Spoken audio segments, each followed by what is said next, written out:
Morning and welcome everyone to the September Africa-USA Forum on Business and Trade.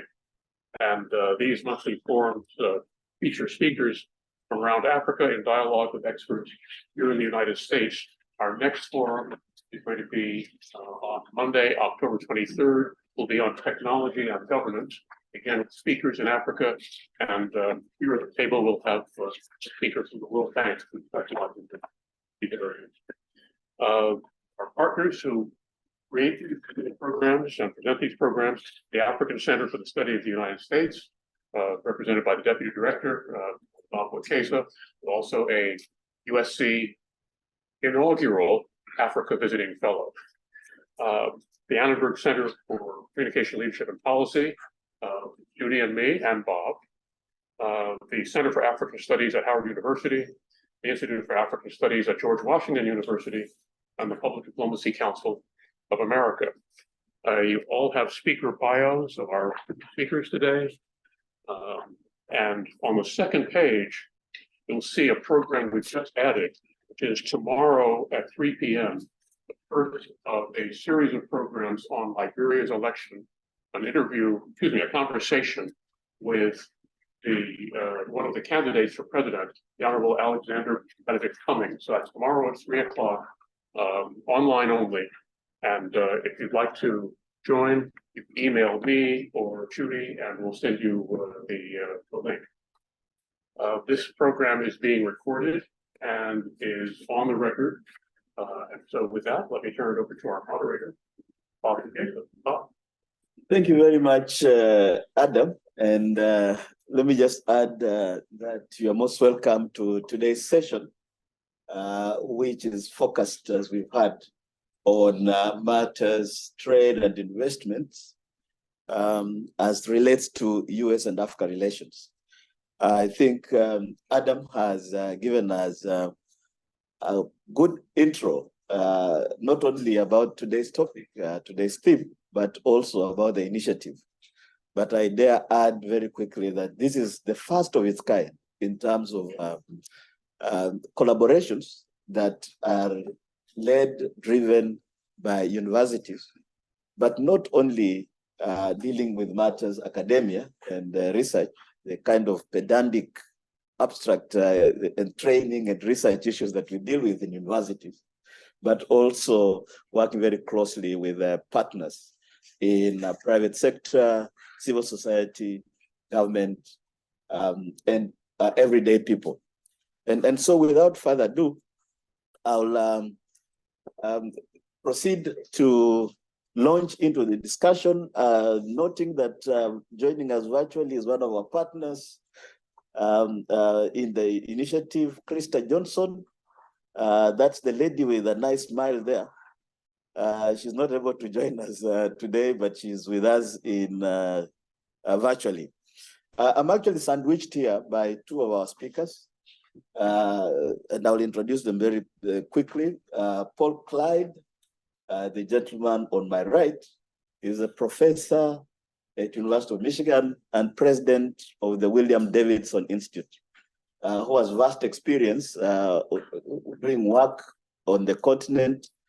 In fact, as we speak, he's working on a case study on a company called Honeywell, which is one of the leading companies based that has an extensive and long-running presence on the continent. On my left is someone who might not need much of an introduction. Richard America is Emeritus Professor at the Georgetown Business School and has been involved, as you'll see in his bio there, in just so many initiatives linking African School of Business and American business schools, in fact, going on globally to link business schools in Europe, on the African continent, here in the US and in Asia. And so he'll bring in a very important academia industry intersection. As we are speaking, a colleague has just arrived, and I'm glad to welcome you. Michael Finley is the Business Development Manager for NBA Africa, which set up a couple of years ago in South Africa, and just this last week signed a major, I think, memorandum of understanding. We'll hear from you. Sure. With the Kenyan government establishing NBA in Nairobi as well. So NBA now has a presence in Johannesburg, in Nairobi, in Senegal, in Rwanda, in Angola. And it's an interesting, idea because it brings together soft power through sports and business. So it's a win-win, as some will say. I should mention that he's also a strong Philadelphia 76ers fan. Right. So you can see already there's energy and excitement by the mere mention of NBA. And in fact, I should also mention very quickly that on the board of NBA is none other than former President of the United States, Barack Obama, amongst other people. Joining us virtually is Mr. Ezekiel Odiogo, who is a governing board member of an initiative based at our University of Witwatersrand in Johannesburg, called the US Business in Africa Awards. Ezekiel is also a business executive in charge of private sector investments for the African Development Bank. But in an earlier discussion, we agreed that today is wearing the hat of governing board member of the US Business in Africa Awards. And I suppose in his discussions, he will also touch on that. Having done the introductions, I want now to turn on to the issues of discussion today. We are very roomy. We are, not limiting ourselves to any single area of discussion, but we are particularly looking to focus on how US businesses are contributing in real terms to African economies as one of the entry discussions, not just in the so-called corporate social responsibility domain, but on to matters to do with ESG, which has become a buzzword, economic and social governance. But what do we see there in terms of their contribution, in terms of transfer of skills and technologies, in terms of engagement with the communities, but also direct contributions to African economies. We'll then move on in terms of the areas of focus to opportunities and the challenges. And you realize I've started with opportunities rather than starting with challenges of doing business in Africa. In fact, many colleagues and reports and studies indicate that there's a very small footprint of US businesses in Africa.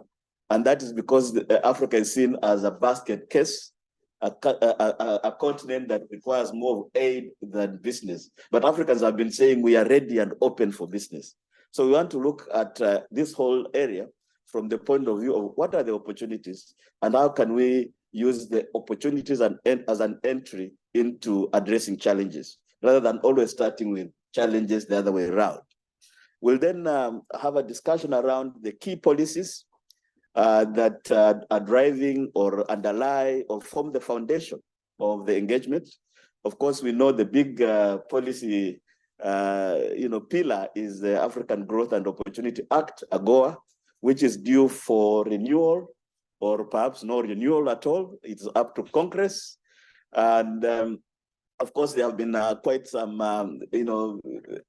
controversies, discussions around it. I think a new negotiation date has been set for South Africa in November. And as you know, there have been quite some, interesting discussions on South Africa itself being included in AGOA due to some geopolitical tensions. And of course, being with people who are both in academia and in practice, we'll look at the academia industry intersections. And so without further ado, I would like now to hand over to Professor Paul Clyde to start us off. Then we'll move to Richard, then we'll move to Ezekiel on the screen and come back to Michael. Over to you, Paul. Thank you, Bob. I'm going to start off with the opportunities, if it's okay, and sort of skip the order a little bit. Certainly. Because I see some significant opportunities there. And Ezekiel and I are working together on a paper that sort of goes into a little bit more detail on some of these, and I'll touch on some of the points.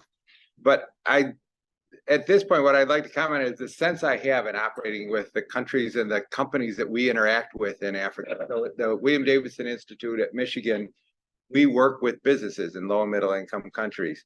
And my sense when I'm over there and the businesses we're working with is that there's a real hunger for entrepreneurial activity and business and growth. And there's a lot going on there that just wasn't going on there 5, 10, or 20 years ago.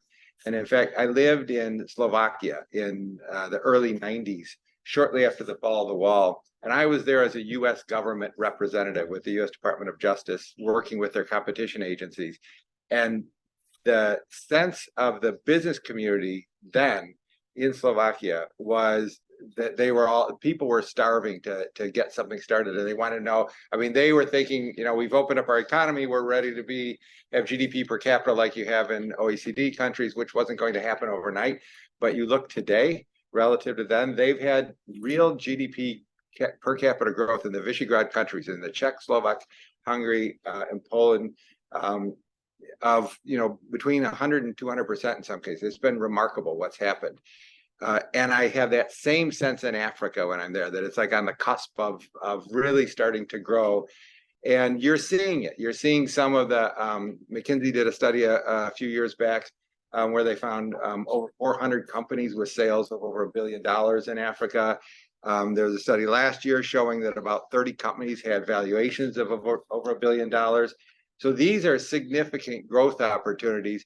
And then, and you're seeing it manifest itself in real business opportunities that, Bob was talking about US companies, but it's not just US companies. It can be African companies by themselves. The investment could go the other way. Could be US companies investing, but in order to make that investment, they're gonna have to partner with local companies. So there's one multinational company that has as a dealer, who is a licensed dealer in Ethiopia, someone who's been operating there profitably for the past 10 years, selling medical equipment. And he is trained to install, maintain, and repair the equipment, which is the big barrier for a lot of these multinational companies. How do you have the distribution and the maintenance network? He's figured that out, and he does it profitably. And we're working with him now to expand his operation into Uganda and to some other countries. So US companies investing there creates these businesses in Africa as well. But the amount of investment that we see taking place is significant. There are barriers, though. It's certainly true.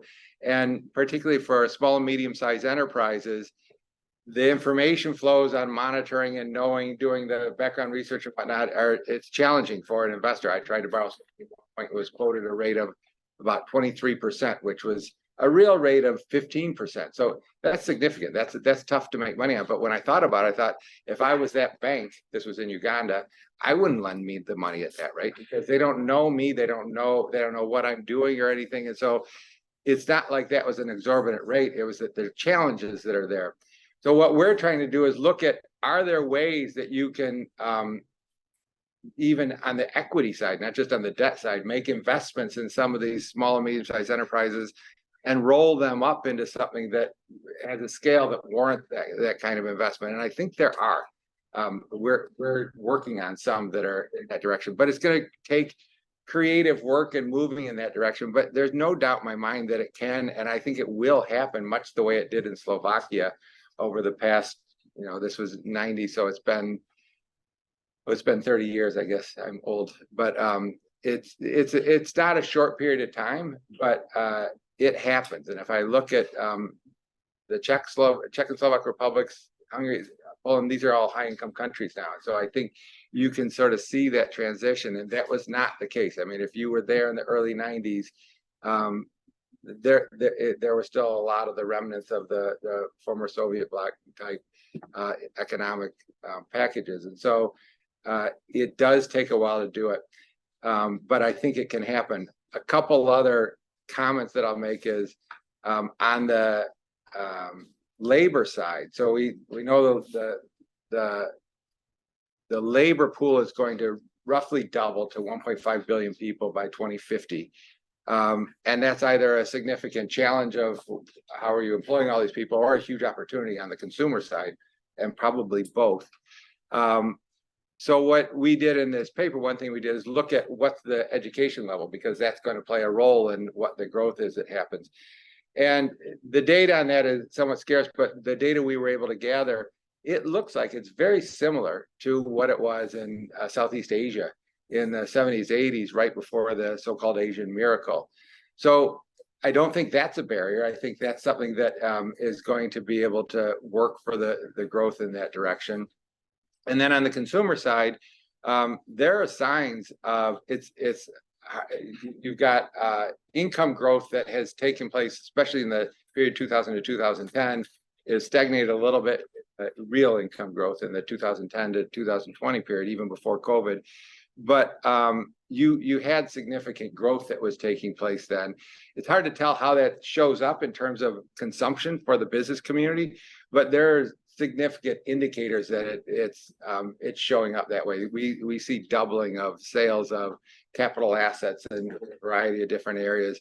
So there's a lot to indicate that that's already started. That process already started, and I think the companies that are able to capitalize on that and figure out how to run a business model that works are going to really benefit from it. So Bob, the last comment I'll make is Bob mentioned that we're working on a case study about Honeywell. One of the things I'm interested in studying is, it's an organizational question that you have anywhere in the world, but how do you need local operations? How do you interact within your organization between the headquarters and the headquarters for Africa, which for them is in South Africa, and the other offices within Africa, or do you use independent contractors? And there's no question that you need the local context like you do anywhere, and how you structure that is going to have a big impact. But it's also true that I'm seeing a lot of companies who are really working hard to try to address that, because they recognize that the opportunities are there, and if they don't figure out how to get in this market now, they're going to be suffering for it later on. And it reminds me of 20 years ago in India and China. We were doing a lot of work with the automobile industry, who was making investments in India and China, and they were losing a lot of money, but they recognized that if they didn't do that as an investment they had to make in order to get to that market in the future. And I think companies are sort of thinking that way about Africa now. They're not just thinking about it, as Bob mentioned, as a place for donations. They're recognizing it as a real business opportunity, and they've got to figure out how to crack that nut. Thank you very much, Paul. I wanted to mention to our audience here in the room that we will have an opportunity for question and answer, for comments and so forth. And I've said those of you in the room so that I can make the point that we recognize our virtual audience as well. And clearly we'll also give you an opportunity to weigh in. We are together, as it were. But over to Richard now. Good morning. Thanks for the opportunity to join you. I'm going to try to be brief, following up on Paul's comments. And by the way, before you got to the Davidson Institute, I accompanied a team of your MBA students to visit business schools all in Africa in about 6 countries. It was paid for by the World Bank, by the IFC. And they produced a report on the quality of business schools. And that's what I'm going to speak about. When you refer to challenges, you can call them symptoms of underdevelopment, and you're familiar with it. High unemployment, food insecurity, and over-reliance on manufactured goods of all kinds. Insufficient utilities, power, water, fuel, lack of housing, insufficient health care, and local and provincial, national government ministries not well managed, not performing at the level required. So those are symptoms. What's the problem? What's the diagnosis? Well, there are a number of factors that contribute to underdevelopment. But one is an insufficient supply of professional managers. Not enough modern, well-trained, experienced managers to address all those symptoms. And the solution, better training. And what to do, what action, create strong business schools. I have visited 25 countries in Africa. I taught a course called Investing in Africa at Georgetown's business school for about 12 years. And we took students to Johannesburg every year. They studied the economy and they did consulting projects, much like your students do for clients in country. And along the way, we had a chance to lay the groundwork for what has become the Association of African Business Schools. It launched in 2005 in Accra, Ghana. It's now grown to at least 50 schools across the continent. But Africa probably needs 200 good business schools. By good, I mean accredited at global standards by the same accrediting agency that accredits USC and Georgetown and all the US business schools, and to be part of that global network. And what does that require? That requires a commitment from the national business community in each country and the national government, and also a commitment from the US government. And I see my friend Whitney Schneidman online, who we've talked about this, how the US government could, among other things, invest in and support the development of high quality business schools, and I should say engineering and technical schools as well, across Africa. And foundations, US foundations, and our large multinational corporations, and the multilateral development institutions, the World Bank and the African Development Bank. All of those working together strategically with a hard focus for the next 10 to 20 years on building strong business schools. Business schools educate, obviously, but they're more than that. They drive investment, they drive entrepreneurship and new business formation, they drive creative thinking and innovation, problem solving in all the symptomatic areas that I ticked off. So there are lots of, I think, excellent reasons to help develop strong business schools in Africa. And those of you who know George Soros, Bill Gates, Oprah personally, and they ask you what we should do with our billions of dollars, this is, add this to the list of worthy, I would say, smart choices that they could make. So I'll wrap it up there and happy to take questions later. Thank you, Richard. I think where you have ended off is quite interesting. It suggests that we need to get back to the drawing board to start putting together concept notes and, budgeted proposals to the Soros of this world and others. But I think now let's turn over to my colleague and friend, Mr. Ezekiel Odiogo, to chime in from Johannesburg, from I think South Africa. I don't know if it's Pretoria, Johannesburg. Welcome. Yeah, thank you very much. Thank you, Chair Bob, and as well, thank you, the audience, for this very thought-provoking engagement.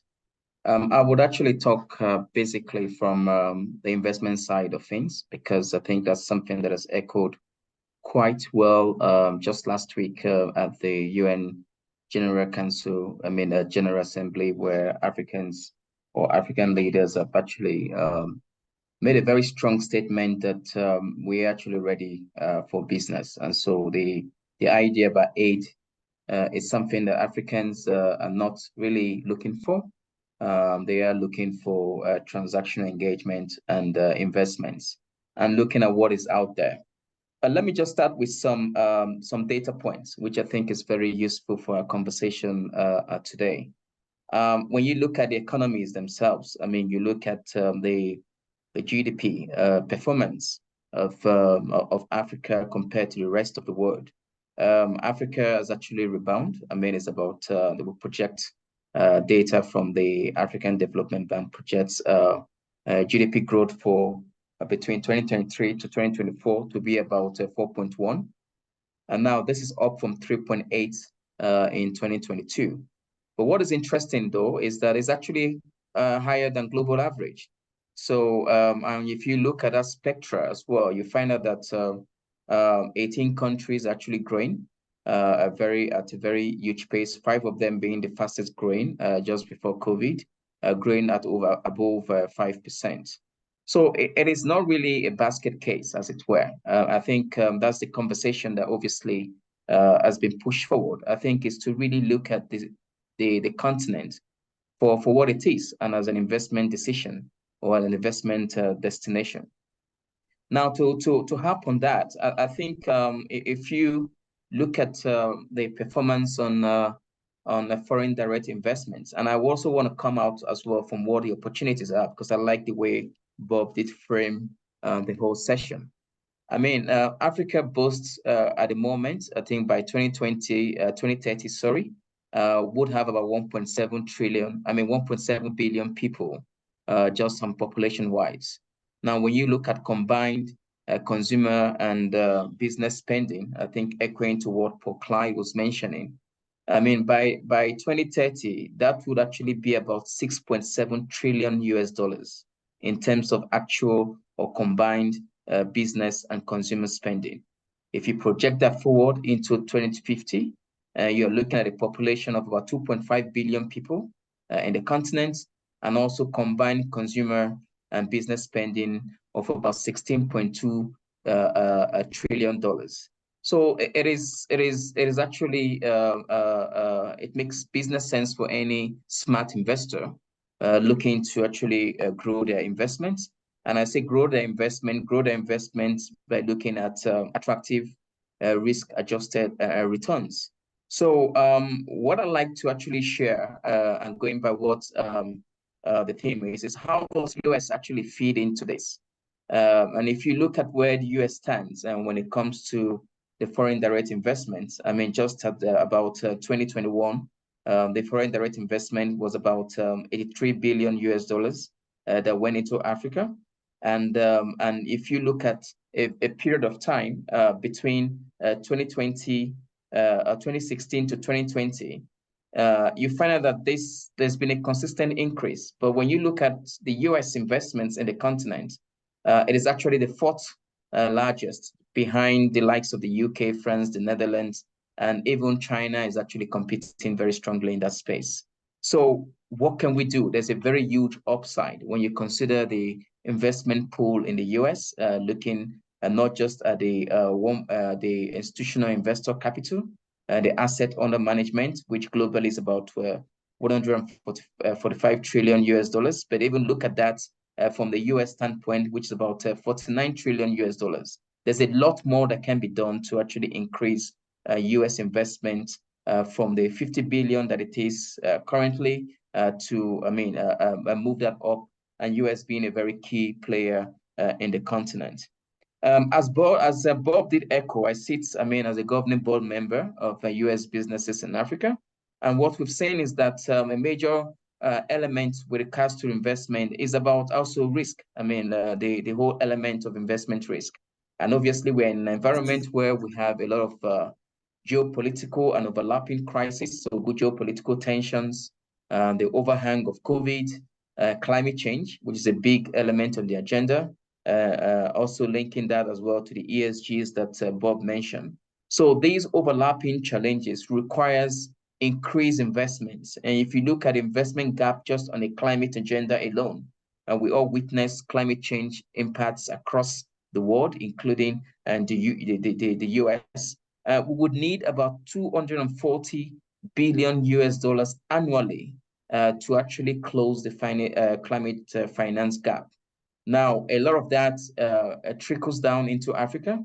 And so there's need to actually open that conversation and see that Africa has its own fair share.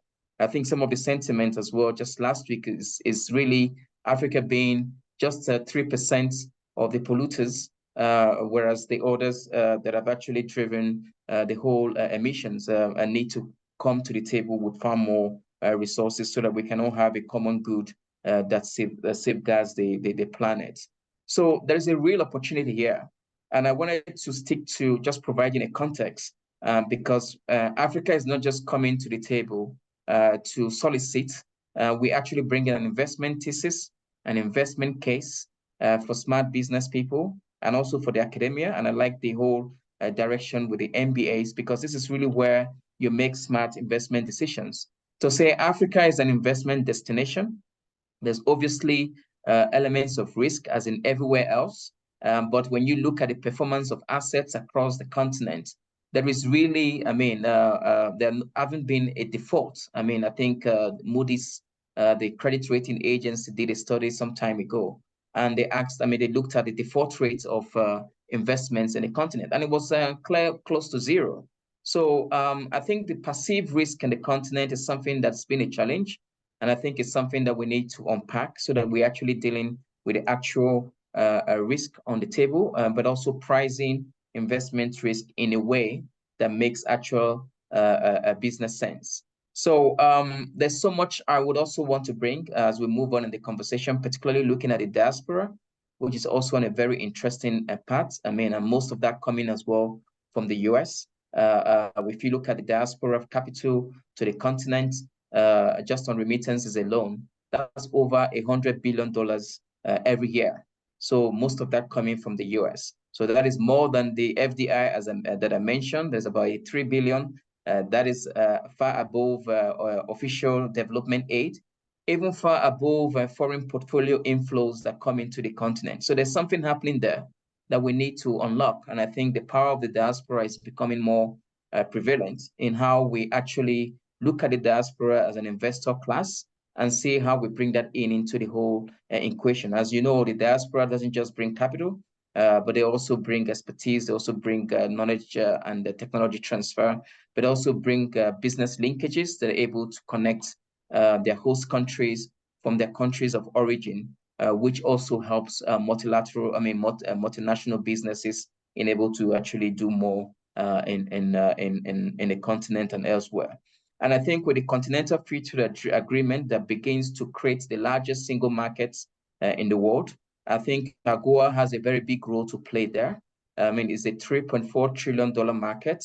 And I think it will be a missed opportunity for the US if we're not able to connect the dots between the opportunity that AGOA brings, given that there will be a lot more required when it comes to the automotive industry, trade, the whole element of trade, infrastructure, transport and logistics, but energy that will drive this industrialization, and also other areas as well, agriculture and agro-industrialization that is really, really needed. And I think there are numbers to this, and I think I'm very pleased to participate and be part of the conversation today. And I hope that we can put some meat around the bones and present Africa pretty much as an investment destination beyond just the prism of looking at it as a basket case. So let me stop here. Over to you, Chair. Thank you very much, Ezekiel. And I'm sure from what you've shared with us, there will be quite a few comments and questions in the next couple of minutes. But I particularly liked your comment around diaspora, because it actually helps us to lead into the next speaker, Michael Finley, who is in some respects flying the diaspora flag in some form or shape. But over to you for your comments here. Sure. Thank you so much. So I guess, where would I start? So the NBA initially opened an office, although we've been doing business in Africa since really the 90s, or visiting Africa since the 90s. We opened our first office in Johannesburg in 2010.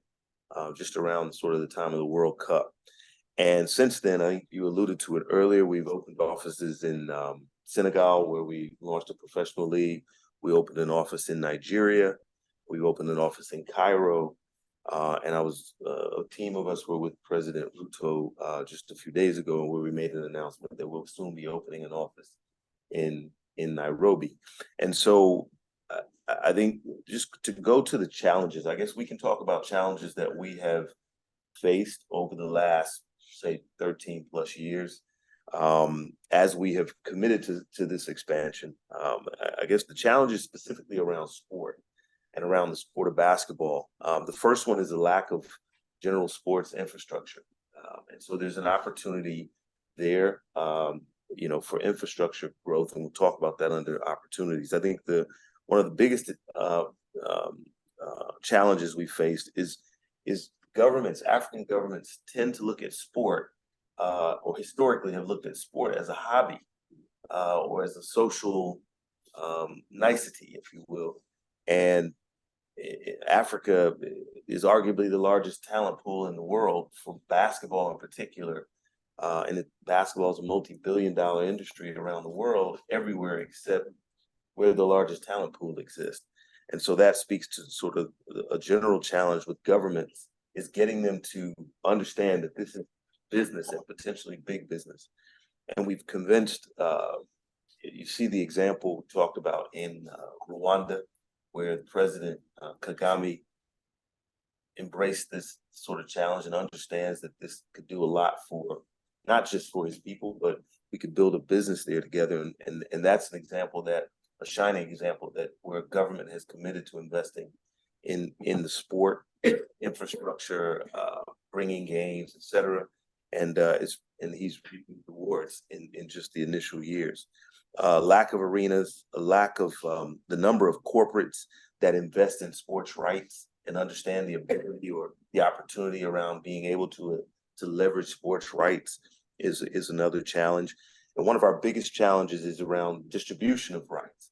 So on the continent of Africa, you have essentially one major satellite network, which is MultiChoice, DSTV, run out of South Africa. It's a Pan-African network, but that's pretty much the only satellite network that pays large fees for sports rights.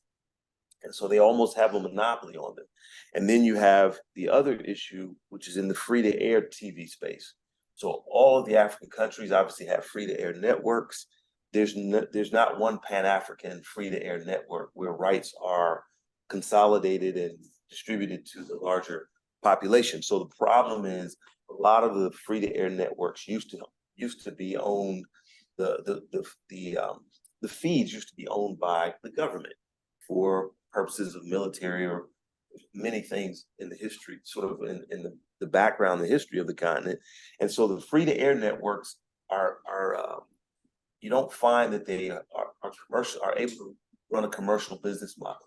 So they almost have to give their content away, or the rights, they don't pay a lot for rights. So in sports space, those are sort of I'll keep it sort of simple and short, but those are the challenges that we have, or some of the challenges that we have faced thus far. But those are also sort of where the opportunity lies, all the opportunities lie. And so the opportunities are in the overall sports ecosystem and building the overall sports ecosystem on the continent, specifically in basketball. In that sports ecosystem, what we've done is we've committed to launching a professional league in Africa, because historically, sort of like in many other arenas in the space of Africa, the talent has been sort of just extracted from the continent. And so we committed to launching a professional league, starting off in 12 countries. And we plan to expand that.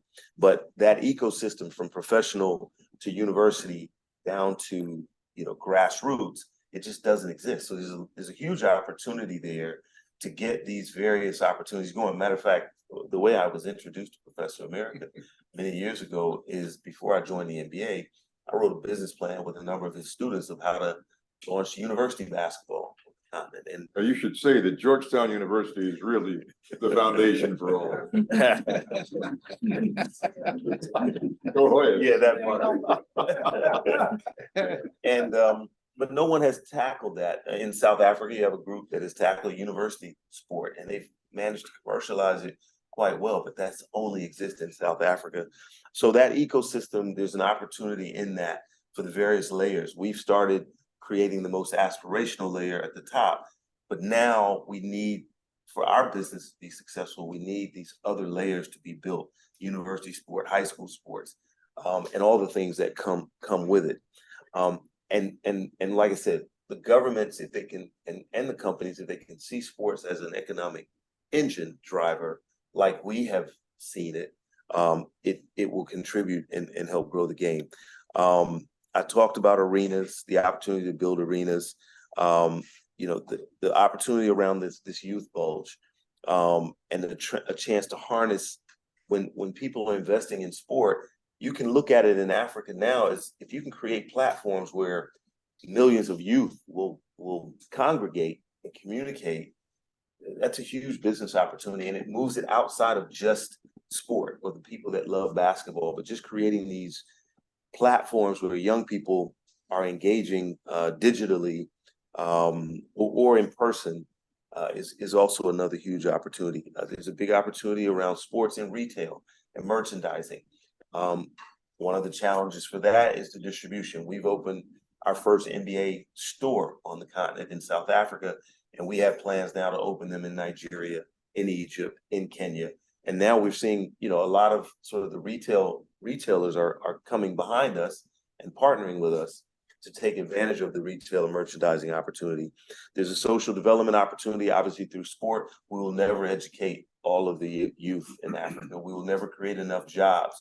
So you need things like sport to bring large numbers of young people sort of quote unquote off the streets and into platforms where you can create better citizens, which eventually creates all the other parts of the sports ecosystem that can exist that we take for granted here in the United States. And I talked about the sports rights, so I'll stop there. But those are sort of the challenges and some of the opportunities we see in the sports space, specifically basketball, but it exists in multiple sports on the continent. Thank you very much, Michael. I suppose if there's anything innovative, NBA is in many respects. And I suppose the members of the audience will have appreciated the way we've connected sports with just so much in terms of trade and commerce and economics and even governance and so forth. But I think at this point in time, we'll open up the discussion to our honorable audience. We'll take a couple of questions and you can direct them to any particular speaker. I think we have, I saw, and either introduce yourself, then post, yeah, sure, yeah. Don't be shocked, it's you. Also the microphone. Of course. Where do we want? Here, sorry. Right. Thank you so much, Chairman. My name is, can I stand up? You can even sit. Oh, I can even sit. That's it. Thank you. What a service. Now. Thank you. There are good days and bad days. This is a good day. Okay. Because we have been working in Africa, my wife and I and the whole family, for years. And the good old days, we came back to the United States with a good project. And we could easily raise funds. These days, when you mention the word Africa, they kind of stare at you a little bit blank because people don't know exactly the opportunity. I think you mentioned that. But then I heard, and like 2 weeks ago, I met with the ambassador, I'm doing fast, from African Union, and she said, I understand your problem, but there's something called diaspora. Right. And that is the link, in my opinion. First of all, the private sector is the future. It cannot be, Africa cannot be kickstarted by public funds. It has to be the private sector. Secondly, the private sector have to work with the government, local government, and diaspora. My question, because it's so new to me, and I just heard from South Africa, Right. that is actually diaspora is the key. Is there any, what can I say, a formalized platform where you can go and discuss when you come back from Africa? We have two projects in Nigeria and Ethiopia. Where can you go in the diaspora world and actually get a dialogue? If there's any platform out there, if there's some associations, or is it part of this group's thinking? Right. To our speakers, I suppose this is any one of our speakers can pick up that discussion. But before they do that, maybe introduce yourself for the benefit of. Oh, sorry. Yeah. My name is JP Bach. I'm from Denmark. Okay. And I'm chairman of Industry 5 Group, which is based here in Washington, D.C. And we are specialized in building factories for laptops and computers in Africa, where we train the local community in building their own laptops. Fantastic. Thanks. I think Richard, Michael, or Ezekiel. There is a there are several things. There's an angel investors association, probably you're talking at the next level up. There is blocking on the exact title, but private equity and venture capital investors are formally organized. And it would be easy to Google them and find them with those keywords in Africa. And then here in town, there are several private equity firms that focus on Africa, such as Emerging Markets Partners, EMP. Their offices are within walking distance of here. And a man named Steve Cashin, Cashin, who's a Georgetown alum and a private equity investor in Africa, also local here. You could chat with him. And my friend, Mr. Finley, knows the community in and around Johannesburg, and much of that community includes American citizens who moved to South Africa in the last 20, 30 years.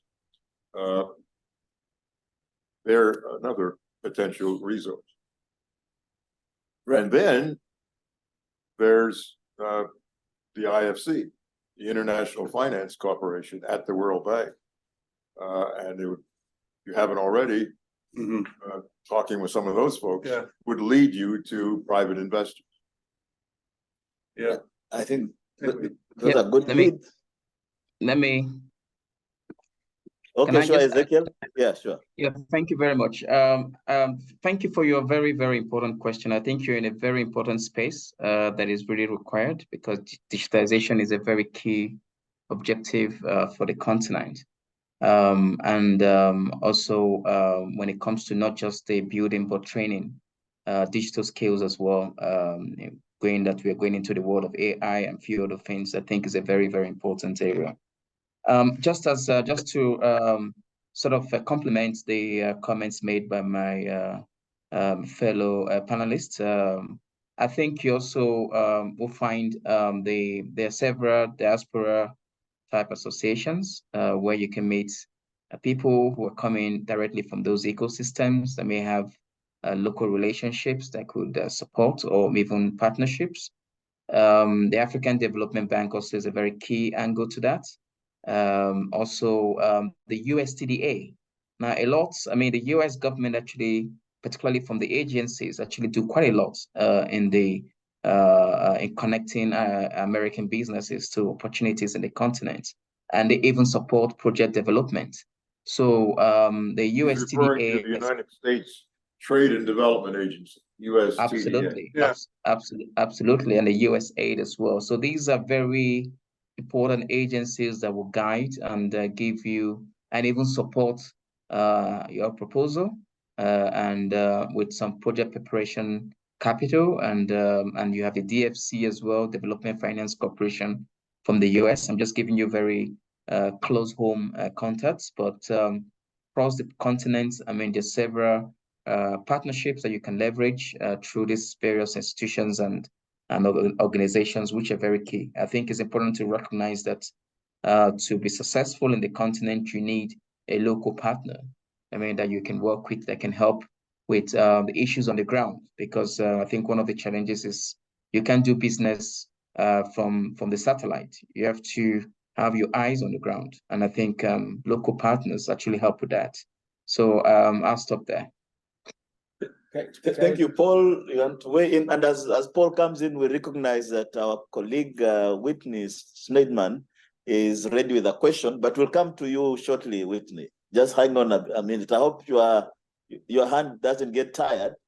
In a while, we'll be with you. Yeah. So I would just add that local banks in Africa might be an option too. We worked with a bank in Ethiopia about using diaspora capital remittances to help build up a credit report, because especially with small, medium-sized enterprises, the challenge they have is they may not have a credit rating. And so But as was mentioned, it's more than money that's transferring. If it's a remittance, it's information about the person it's being remitted to. And so if the remitter is willing to do it through the bank, that can serve as collateral. The bank can then develop a relationship, and Wash Bank in Ethiopia started developing something like that, unfortunately, shortly before COVID. So it sort of took a backseat, but banks might be an avenue to actually implementing it. To Ezekiel's point about having that local partner, they are then that. Absolutely. In essence. But they have a lack of US dollars. Right. Well, in Ethiopia, they like the hard currency. Yeah. And so it's appealing for that reason too. But it is a mechanism. The remittances can then be used as a way of developing more capital flows. Yeah. Thank you. Michael, you want to weigh in on the diaspora connection? I think what they've covered, some of it is news to me. I think, right. Okay, thanks. I think I'll just add very quickly that from the US government side as well, there is and this is a question mark, because at the US Africa Leaders Summit in December, we had the announcement that they will create a Presidential Advisory Council for African Diaspora Engagement. I think this is something that we are still waiting for, and it might be an avenue. But also within the US government, there's something called Presidential Advisory Council for Doing Business in Africa, which is in place. I think there's a new board that was created, so I think it's worth looking at. But I think at this point, we'll want to move to Whitney Schneiderman, who is former Assistant Deputy Secretary for African Affairs, to weigh in with a comment or question. Welcome, Whitney. Yeah. Bob, thank you so much, and both to you and Adam, thank you so much for convening this meeting, and it's really quite timely and important. And let me also give a shout out to my friend Richard America for your long and steady and consistent and productive work on, creating business schools on the continent. You're absolutely right. This kind of capacity building is so essential. Well, I take that as a commitment from the government that you're going to send billions of dollars that way. It's not, if only. But I just wanted to pick up on 2 points. One is the discussion of the diaspora, really quite important. And to Bob's last point, yes, we're all waiting for the announcement of this Diaspora Policy Council. I know Ambassador Johnny Carson has been working on this very assiduously, and so hopefully we get some results over the next weeks, hopefully not months. But I also just want to point out that the Nigerian government in 2017 established a diaspora bond that was incredibly successful. It raised $300 million. It was way oversubscribed. It paid out 5% in dollars and bonds. It was structured very effectively. And I just think this is a role model. This is a model that should be replicated for channeling diaspora resources back onto the continent. And then I guess my last comment reference was made to the digital space. Again, I think this is tremendously important. Clearly there are challenges on the continent. I think the spate of coups across West Africa gives business concerns. But at the same time, the world's shrinking, and it's shrinking digitally, and it'll shrink further through AI.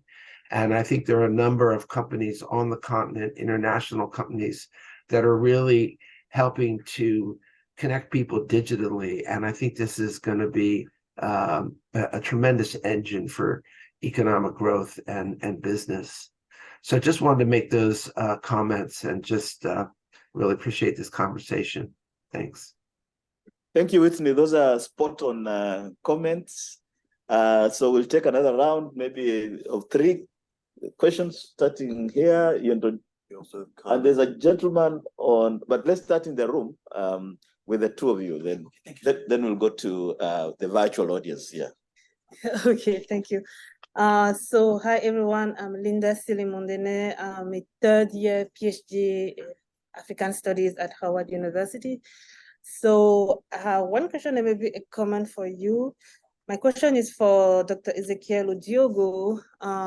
He talked about Africa is bringing something to the table, and I want him to develop more on that, on how are African countries developing, what have they been doing for the past 10 years to be able to attract all those investment and also dealing with those investments. And I would say maybe my comment or question goes to you is like, you were talking about all the challenge of basketball on the continent, but the continent is kind of a soccer continent. So don't you think that first it's also a big challenge, like to go to another sport to a soccer continent? And did you also think about working with the soccer leagues to know how to deal with like the basketball things and maybe have a lot of investment? Because we know that on the continent now, there are so many former soccer players who are going to politics, who are president, who are doing things. So maybe it can be a way to introduce basketball through soccer. Right. Okay. Let's come to yourself. Great. Thank you so much, Adam. I just cannot thank you enough for such a bridge builder between the U.S. and Africa. And the gentleman, thank you for a wonderful presentation. My name is Bill Preston. My company is called Roots Worldwide.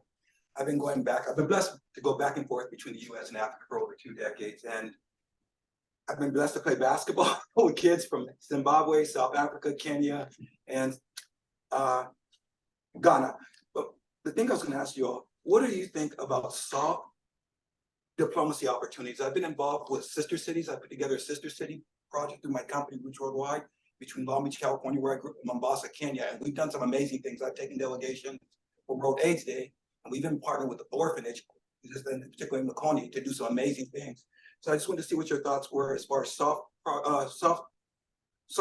diplomacy opportunities, the bridge opportunities between the U.S. and the diaspora, but also in healthcare, working on the for-profit side with Kenya Port Authority through that Sister City project, which was very helpful. The educational opportunities where I've been able to do some unique things between Long Beach State, California. I first launched a Sister City initiative between Long Beach and Mombasa Polytech. So, there's unique opportunities. So I just wanted to find out from the healthcare, sports side, and educational opportunities, do you see the synergies between for-profits and nonprofits? Because I've had a lot of success for over 2 decades with that. So just wanted to put that on the floor.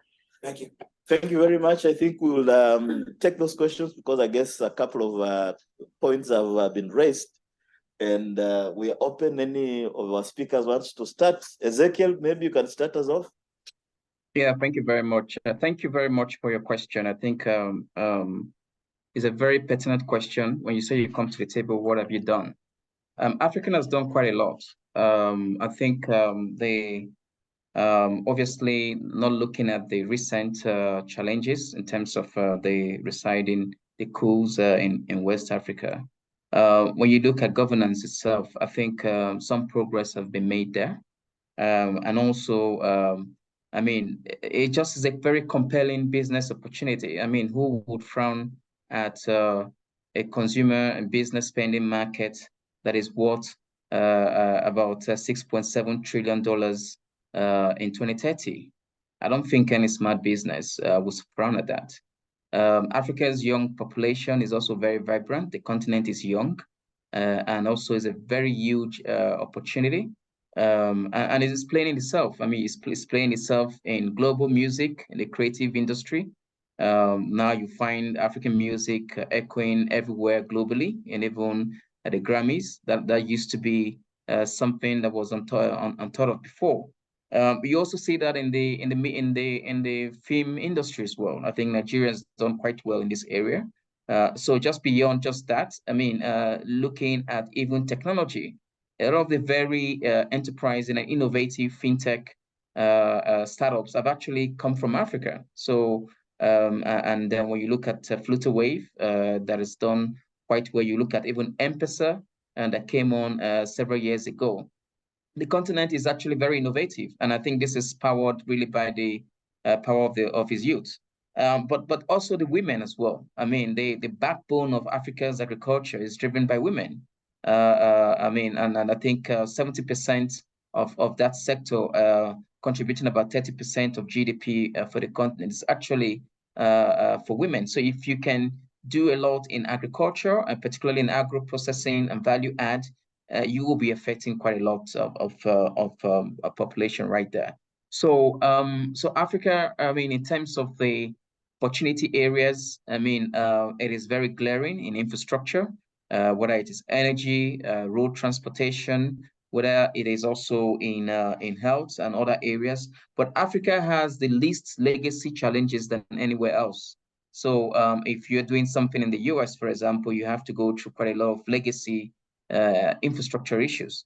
But Africa has the opportunity to leapfrog a number of those legacy challenges because those legacy infrastructure are not actually there. So you have the opportunity to actually create something from a blueprint from scratch, which is very, very promising to any investor.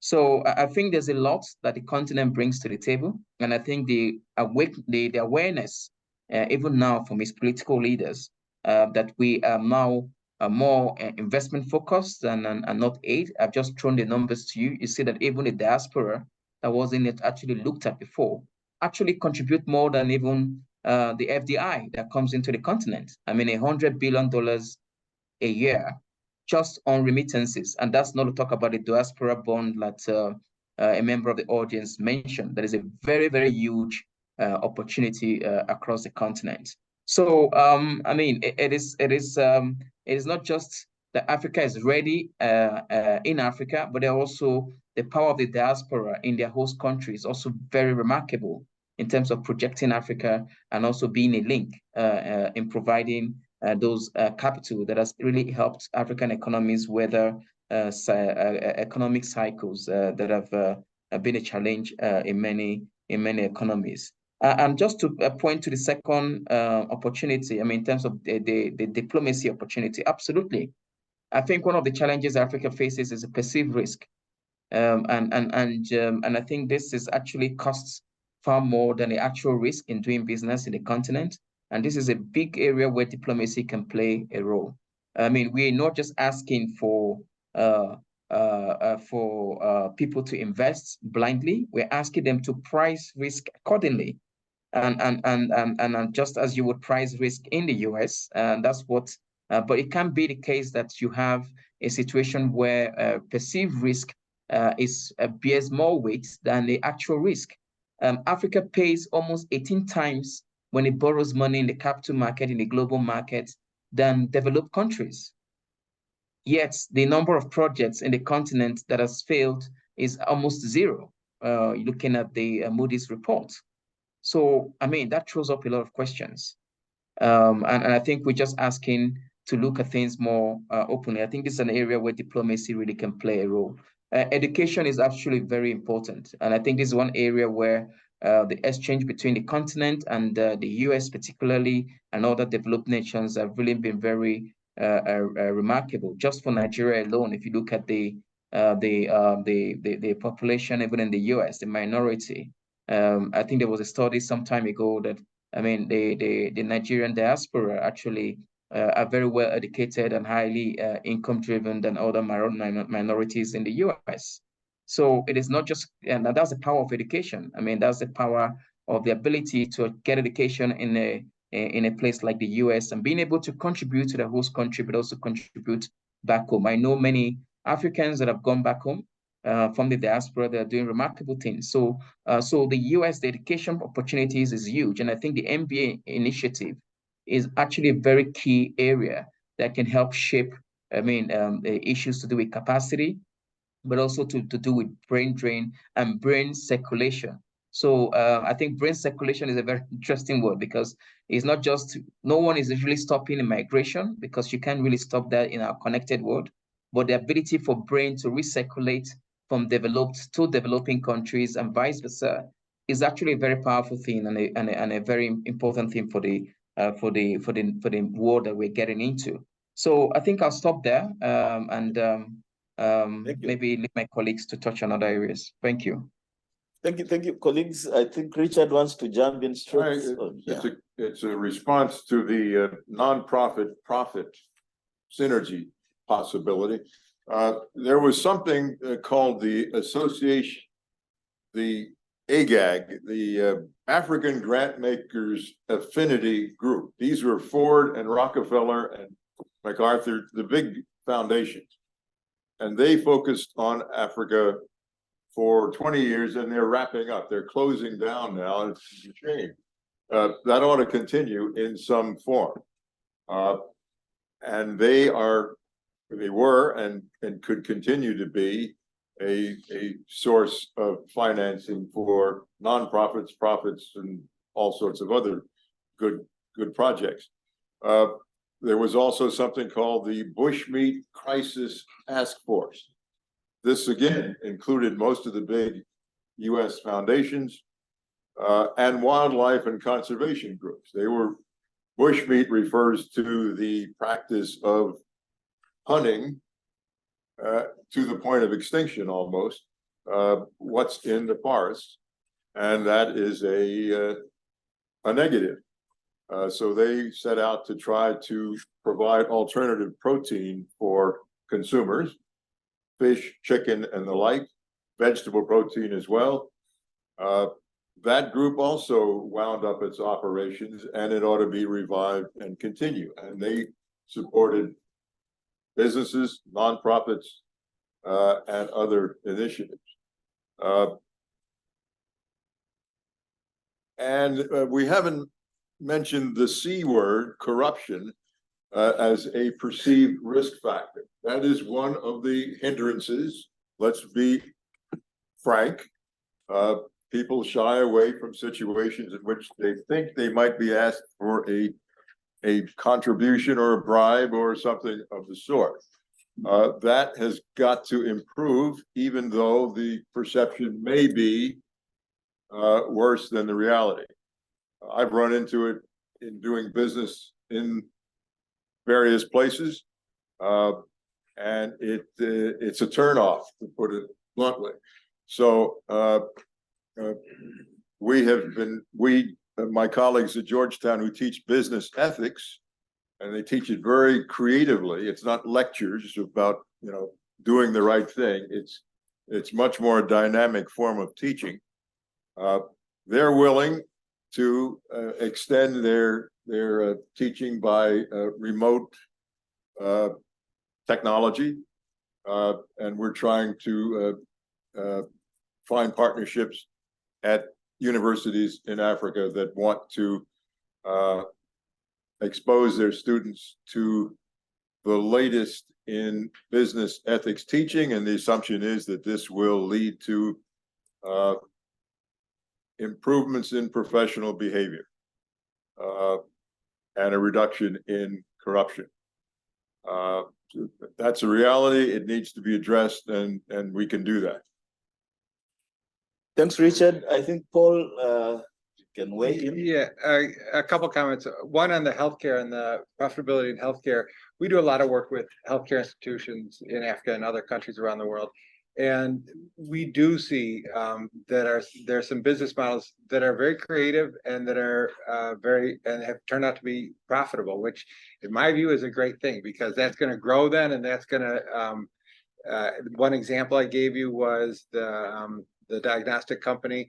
It's a different business model because he's not selling enough MRIs in Ethiopia to make that a business by itself. So what he did is he bought his own MRIs and X-rays, and he sells the services there in Ethiopia, but he's also a licensed dealer. So if a hospital isn't ready to buy an MRI, they'll send their patients to him, and when they are, he'll install it. That's a different business model than you would see operating in other places, but he does it and is very successful at doing it. I can give you an example of a lab company that is similar, as one. There's an eye care hospital that operates. It's called not for profit, but they generate profits that they use then to fund the rest of their operations.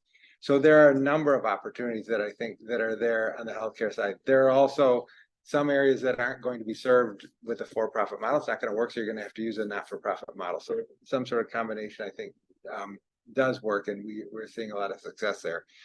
I would also comment on the MBA because I think it's probably self-serving. I also teach in an MBA program, so I completely agree that that's enormously beneficial. We've done work on that. And the other point I would make is sort of building on something Ezekiel said about writing on a blank page. Business education is changing in a fundamental way right now, and the blurring between what goes on in business and education is becoming even greater. And it's a good thing in some respects. I mean, the projects that we've been talking about are students doing work with companies. So the distinction between that and a consulting project with a regular consulting company is not that great. And I think education in general, but business education in particular, has a lot of opportunities to continue going in that direction. And so as these business education programs are, and we've worked with some in developing them, integrating them more with the business community will improve both the education and the local businesses. And I think, you know, in the United States, we're stuck on this program with MBAs, that it's a 2-year program in general, and the year in between you're doing an internship, which often leads to a job. So it's very difficult to change that model because that's the way it's been operating. You don't have that model in some of these other places. So you have the opportunity to think differently about it. Think how would it be if you were to start from scratch? How would you do it completely differently? In fact, I was part of a leadership group for GMAC a couple of years, about 10 years ago, and we were thinking about that very thing. We didn't get very far down the path because the institutional frameworks in the US are pretty set in stone and it's difficult to change. But in a place like Africa, I think there are huge opportunities there. And I completely agree that business education is a key part of it. When I say business education, Right, sure. I also mean mid-career and senior Yeah. executive. Business schools do much more than undergraduate and traditional MBA. They offer lots of certificate and non-degree courses for people at every stage of life, including into retirement. For at a weekend or week or modules or intensives of all sorts. So that professionals are in a process of getting educated throughout their professional life, all the way to the end, and maybe even beyond. Right. So, Thanks. yeah. Education to your last day on earth. Yep. Again. That's it. Yeah. But Michael, might you want to weigh in on the idea of soft power and you know, Sure. seeing as sport sometimes in that area, and also maybe to Linda's question on this apparent competition or linkages between soccer and basketball. And as you saw, Linda said soccer, not football, because on the continent we know there's American football, which people contest. They say that's not football at all. Football is when you use the foot. Okay, Michael. It's funny, on my flight over here last week, I had the guy said, "How can you call it football? You don't touch the ball with your feet." And he was upset with me. I'm like, I didn't. Yeah, stop calling it football. But yeah, so interestingly enough, I think before joining the NBA, I raised millions of dollars for exactly that, for development programs, utilizing sport to reach young people and change people in communities.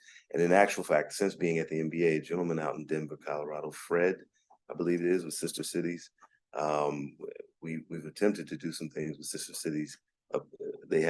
Miami has a partnership with Cape Town, and so Sister Cities has attempted to raise funds on this side to launch leagues, to build facilities and things like that on the continent of Africa. So I think, you know, and I said this when I joined the NBA, we have these junior programs. I said we can raise a lot more money for social issues in sport than we can for the sport itself at this particular time in the history of what we call African basketball, or basketball on the continent of Africa. So I'm a huge believer in it.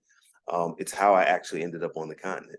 Built the NGO, and we did youth development programs using sport for almost 20 years before joining the NBA. So I'm a major advocate of it. I push it heavily within the NBA, and we have a program called NBA Cares, where we do everything from camps, clinics, building hospitals, building libraries, etc., on the continent of Africa. So I think soft power using sport to reach young people, I think is extremely powerful, and an opportunity that I think that we have actually sort of missed it in terms of what the possibilities are. Yeah, so I'm a huge advocate. when you speak about soccer as opposed to, basketball, I think the big thing with soccer or football is that on the continent of Africa, there's only what we call mass participation sport. That's soccer. And what we find as the NBA is that a lot of even with our content, young people don't do what people in this room did growing up. I have two sons. They don't sit down and watch long form content anymore. They won't sit down and watch a full football or soccer game or a full basketball game.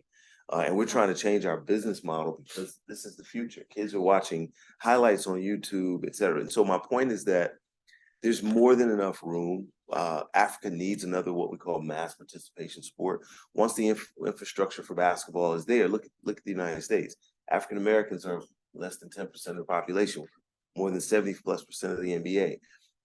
If the facilities are there, young African kids will flock into the sport, and there's just not enough options. So we do work with football clubs, more so players than the clubs themselves. When we were forming our professional league, we attempted to get soccer teams to create basketball teams like they've done in Europe. And that was sort of a hard slog because they don't fully, they're sold out to football. And so I think just to sum up that, it's just, there's plenty of space. Africa needs another sport where young people don't have to. Rugby is a big investment. Cricket is a huge investment. You need sports like basketball and football where kids can just play. Track. Yes, track. I got a project for you. Okay. Right. I think as you can see even from our speakers, this is also a deal making. But right now let's move to our colleague Kuna Wasik, who's been waiting for quite a few minutes now. And after that, we'll go to Mr. William Lord. So Kuna, this is your opportunity. Hello, my name is Connor. Sorry, my camera's not working currently, but I'm a student at GW University. So it's nice to see that we're represented on the panel. So I guess my question is just, I guess, like, what role does ethnic conflict play in African business and trade? Is it making one of these perceived risk factors, like we said earlier? And if ethnic conflict is playing a role in development, can you give some examples? Thank you. All right, thanks. I think people talk of conflict business, and so that it will be interesting to hear from African conflict as business. We know the Wagner Group, for example, but we want to hear your considered opinions of that. But in the meantime, we can also get the question or comment from William. Yeah, make it short.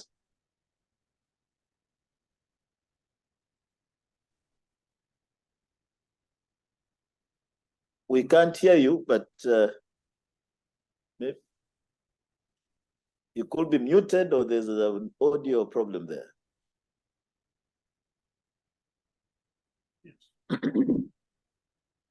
We can't hear you. Still muted.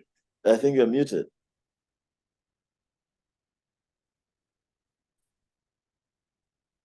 I think we can, and since we are struggling for time right now, what we'll do is just keep trying, and you can just say a word or two, even if someone else is speaking, then we'll get to know if you're on. But we can proceed to your question now. He can type his question. No, he's on mute. He's on mute, though. You are on mute. Yeah, now you. All right, can you hear me now? Okay, sure, right, yeah. Yes, let's proceed. Thank you. Right. So my question is actually more of a comment. I think what I've noticed a pattern and having these conversations about Africa and investing in Africa is that we focus too much on the negative, and it seems to be overpronounced in Africa, right? When we're talking about corruption and ethnic conflict, those things are things that happen in America, and they happen in a lot of different overdeveloped countries, right? But with Africa, we're trying to develop a country and we're trying to develop a partnership, right? I think it it kind of undermines our progress when we bring those things up and when we over focus on them. People are still wanting to do business with the United States. I mean, how many ethnic conflicts do we have going on here? How much corruption do we have going on here? I think it was someone that spoke not long ago. He spoke on the innovation in Africa. I think that's a great thing. And I think a lot of businesses are looking for places that have great innovation. Right now, there's not a lot of depth pool in the in terms of ideas coming to anywhere, right? So a lot of businesses are looking for new things so that they can bring in new customers. And right now, Africa has a large number of customers, especially when we're talking about the youth that are coming up. But I would also think that, you know, as the older generation, we need to be able to inspire the youth, because if we're just following what the youth is doing, then where does the wisdom come from? How are they getting their leadership?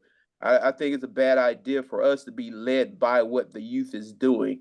We have to be that leadership because they're looking for that. And that's my comment. All right, no, thanks for your comment. Lady's been waiting. Right. Thanks for the reminder. We are co-moderating, so. Thanks, bro. Just for introduction, I'm Dr. Primrose Kurasha, an academic and international lawyer, specifically specializing in international law and sport. Before I make a comment on what I'm going to highlight regarding international law and this business issue, I just wanted to come back to a good point you raised on basketball in Africa, considering that it is a soccer continent. I would actually say the more reason they ought to be in Africa, because you're looking at someone who was going to go down that route, but because the basketball WNBA weren't a big thing then I knew I had to leverage on my strengths in liberal arts and law. And after all, the first cultural ambassador for the US was Karim Abdul-Jabbar. So that is really a niche and an opportunity. It is not misplaced investment, I would say. Now, going on to the issue I was going to talk about, it's one concerning business and human rights in Africa. And perhaps in international human rights law, international law, you start to see it coming to the fore in Africa, where you have China, when it invests in Africa, people start asking, you have invested in Africa, in African mines and business, you're rich, but what is left for us in terms of development of those areas in which you'd have invested? And also just the labor, the way, employment, the wage bill. We don't see ourselves, we don't see us represented on that wage bill in terms of the communities where those mines are found, where those businesses are in. So it goes to business and human rights, which also affects, which something I could perhaps put in as cultural misgivings. The apathy and also distrust between the African populace and foreign direct investors. So it's how do you convince them that, how do you convince Africans that you're coming to do business, you want to do business with them, and you mean well? My pointing this out, perhaps it's something that I'm not a fan of, because if you're coming to me as a leader, I want you to provide me with not just the problem, cite the problem, but offer the solution. Perhaps the solution in what I'm saying is in these problems serving as blind spots when you come into Africa and do business, which perhaps addresses the huge problem that's been there in terms of business schools, African business schools, because my father is a professor who taught business ethics and philosophy also at Georgetown. And for the longest time, as Prof. America pointed out, we have wanted these African business schools to be started, which are accredited according to global standards. But the fact that they haven't been opened yet, it's, oh, well, what are you saying about us? Are you saying we're not good enough? What do you mean level up? What our standards not good enough? So again, it's that apathy and distrust in saying, we mean well for you. How do we believe that?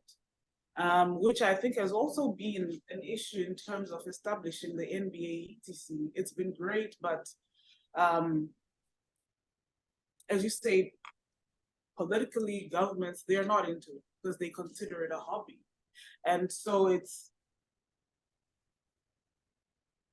about convincing them. It's about the cultural misgivings, it's about the perceptions.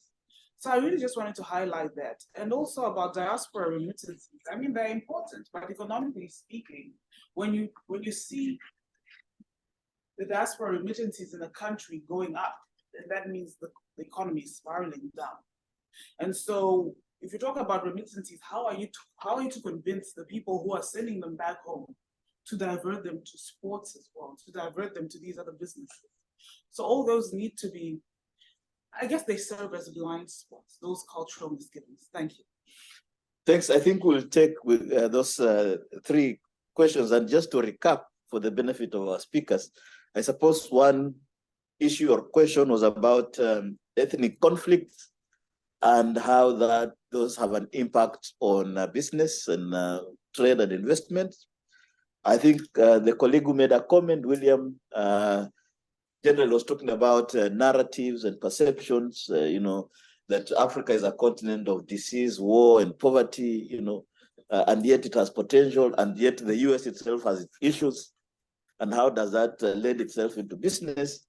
I suppose Primrose is talking about the human rights angle to doing business in Africa, as well as, and we have good business schools professors here of long standing, the issue of the standards of business schools on the continent being low.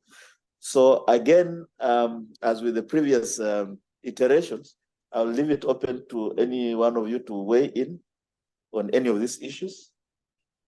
And after that, we'll take questions from more.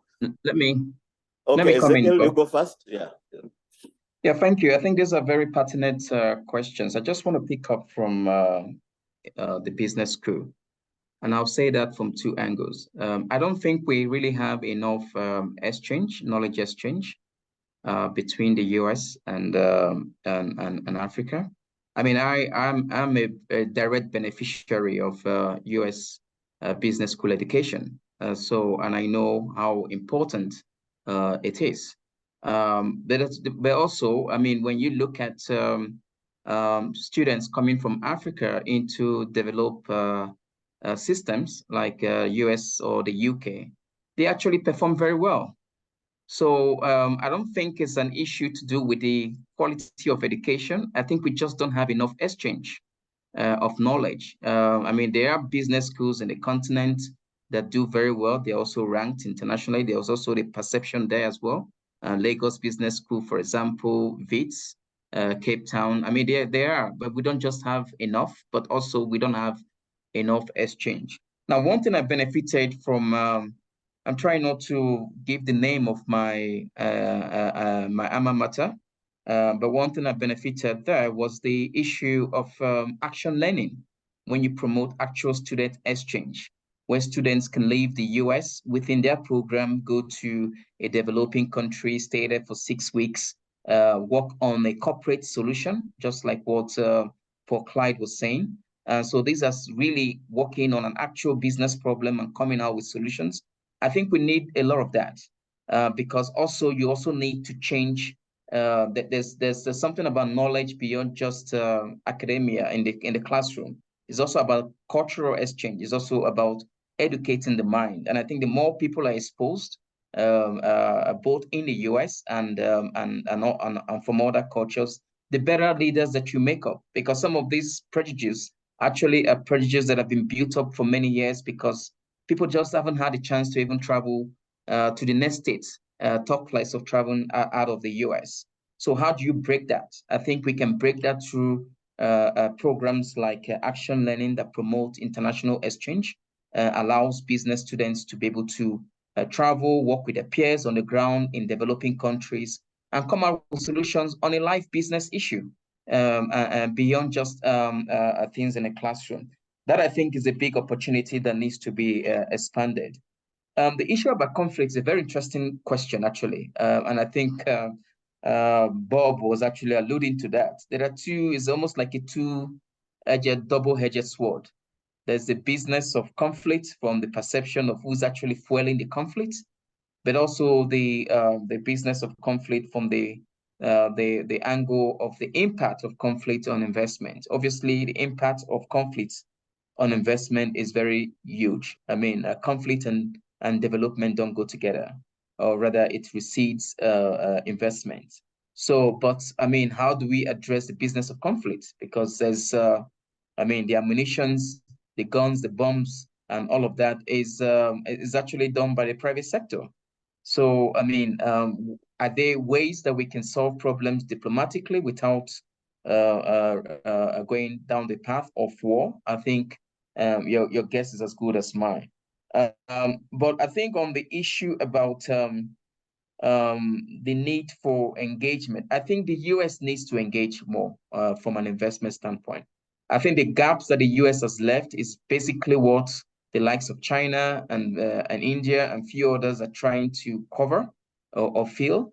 And I think is a lack of presence of the US, which is now beginning to coming to the front burner. That lack of presence over time has actually given rise to some of the dynamics we have in between the US and the continent. And I gave some figures. I mean, between 2020 and 2016 to 2020, US investments in Africa were just around 50 billion US dollars.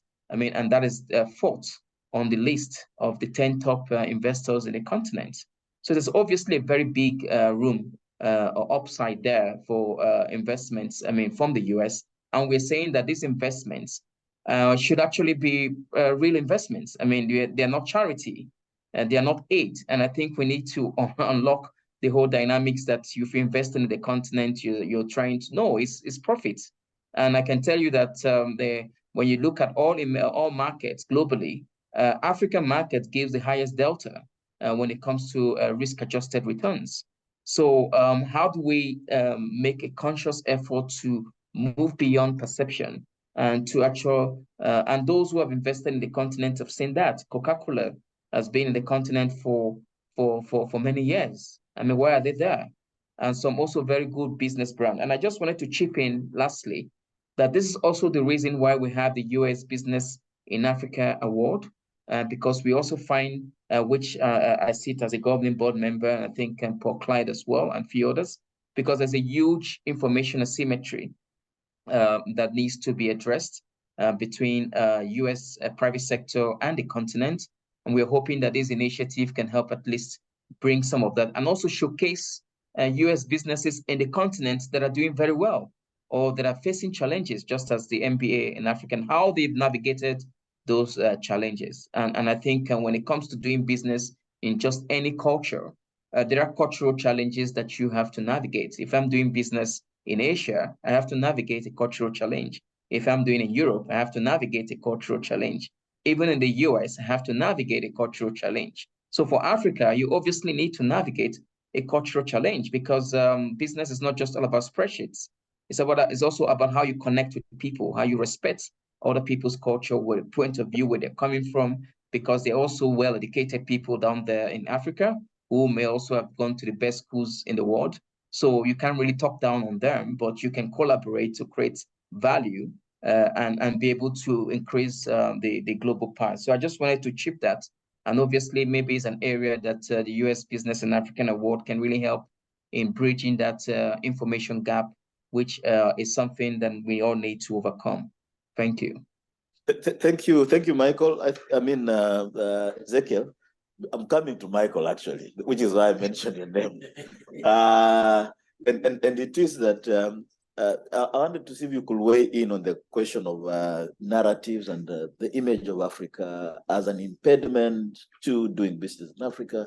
I remember last year in October, we had almost a similar discussion at Wits. What will be your perspectives? I think this question has been raised, and it's actually a big issue out there that sometimes it's not reality, but it's the idea that you are going to a continent that has plenty of problems. Sure. Yeah. Look, I think I've been on the continent personally for almost 30 years. I guess what I'll say is that those perceptions have always been there. Some are justified, most I would say are not. And look, I think what we're doing as the NBA, I'm actually very proud of the way that we've tackled sort of doing business on the continent. And the reason that I'm proud of it, and I think it's sort of a beacon, if you will, because we get a lot of people that are saying to us, well, if the NBA is doing it, there's gotta be something there. That these perceptions cannot be what have always been there. And I think that's what I would say to it is that, look, it's what we've shown is that we're making a hard investment. It's a very public facing investment. It creates a lot of news around it. And because of the power of our brand, I think that it has done a lot to sort of dismiss or put aside some of the beliefs, or at least to open people's minds to say that, you know what, if such a powerful brand that quite honestly, as a business, we don't need Africa to be a successful business. We're investing in Africa because we see a massive opportunity, on the continent, and it's not the extraction of talent. We have, through our youth programs, we've brought a number of NBA players have emerged. Joel Embiid, 17-year-old kid. Philadelphia 76. 10 years ago, he came to a camp and a scrawny 17-year-old kid. He was MVP of the league last year. And I think people start to believe that, they look and say, the first thing that everyone asks us is, what are you doing? Are you looking for talent? And we're saying, no, we see a legitimate business opportunity. We did the same thing in China 30 years ago. Started sort of milling around, giving away our content. Now we're a $7 billion business in China. And because of the youth bulge, because of cell phones and the fact that young people, the number of cell phones on the continent and how they're consuming content and going to consume content in the future, I think the NBA serves sort of as a beacon to say that, look, we're not here for charity. We're not there to try to help people out. I mean, although we do that, we see a viable business opportunity on the continent, and a big one. And so, I think that's what I can say to that. Yes, sure. I just had a thought based on what you were saying. Akeem Olajuwon, and the other one, built hospitals in Africa, and I've seen programs about that. But I can imagine an NBA playoff game where the African Development Bank is sponsoring, for example, an African basketball player who goes to a hospital and then he leaves there and he goes to the bank. And they talk about development activities, and he's going to the bank. He turns around and says, "Come with me." And African Development Bank or whatever, some other, invest in Africa. Right. No, I think that's an idea worth considering. It's an innovative one, and I suppose it contributes to this discussion on narratives. Creativity is what we can pursue in this respect. I think let me give our colleagues here two very quick. Come to the table. If you can, Paul and Richard, weigh in on the question that was raised about business schools in the continent being lowly, being not in terms of standards. So yeah. So we worked with a school in Senegal to develop a supply chain program, a master's in supply chain. And what we weren't trying to become, it wasn't a goal to become accredited or anything. It was a goal to develop talent that was employable, that companies wanted to hire.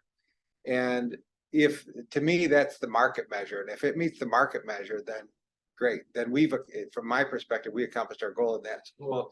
That program has been going now, I think, over 5 years, and they're developing a reputation, and they've been able to, it's a supply chain program, so it's not huge, but it's around 30 students, which for a supply chain program in Senegal, at University of Michigan, our supply chain program for years was around 40 students. So 30 students isn't bad for a supply chain program, and they do a good job, and they are developing people that are being hired, and students want to go there because they want the reputation, they want to get the education associated with it. So to me, I've always looked more to the market measure of are you providing an education that is valued in the market? In that case, students will want to come there, and that's the metric that I would look at. Which school, by the way? I am.